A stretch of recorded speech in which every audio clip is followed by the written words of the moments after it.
So guys, ayan nakita ko na madami ng manok ng nanay ko. Kaya nasabi ko nga sa kanya na kailangan na naming bawasan. So, hindi ko rin nabudol ang nanay ko. So, yan nga ay inaalis na namin yung kanyang konting balahibo. At saka pagkatapos niyan guys is kailangan na namin siyang iano sa apoy. Ganyan. Para naman yung ibang balahibo niya is masunog at madali lang siyang alisin mamaya. So, pati na rin yung kanyang paa para lumambot para alisin na namin yung kanyang skin mamaya. So, ayan nga, pagkatapos na namin siya iano sa apoy, kailangan na namin alisin lahat-lahat talaga ng kanyang natitirang balahibo. So, after nyan, syempre lalagay na namin yan sa palanggana. At magpe-prepare na tayo ng asin.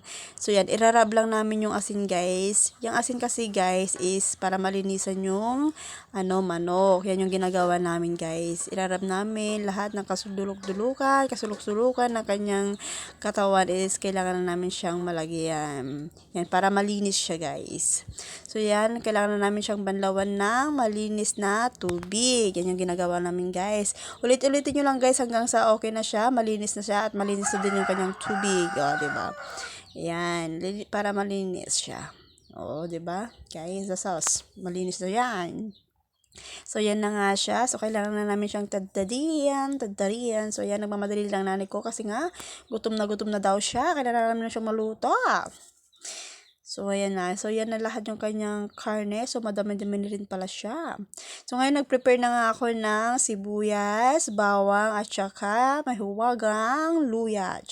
So, mayan, magpapainit na tayo ng mantika. Pag mainit na yung mantika, ilalagay na natin yung bawang.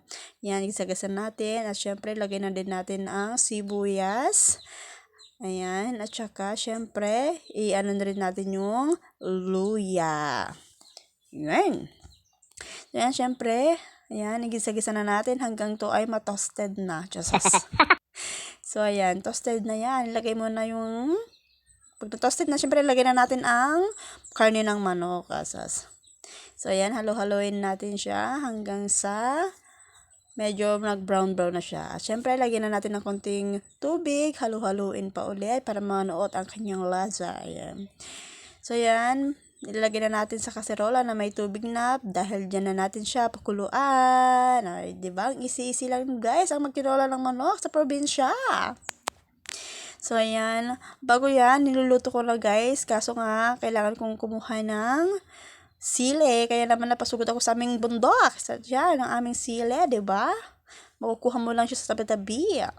So, ayan. Tinignan ko na nga at kumukulo na nga siya. Wow, yummy. So, ayan. So, ayan, tinignan ko nga siya at okay na siya. At nilagyan ko na nga dyan siya, guys, ng sili. Hindi na makikita kasi nga, konti lang yung dahon ng sili ko. Ayan. Thank you.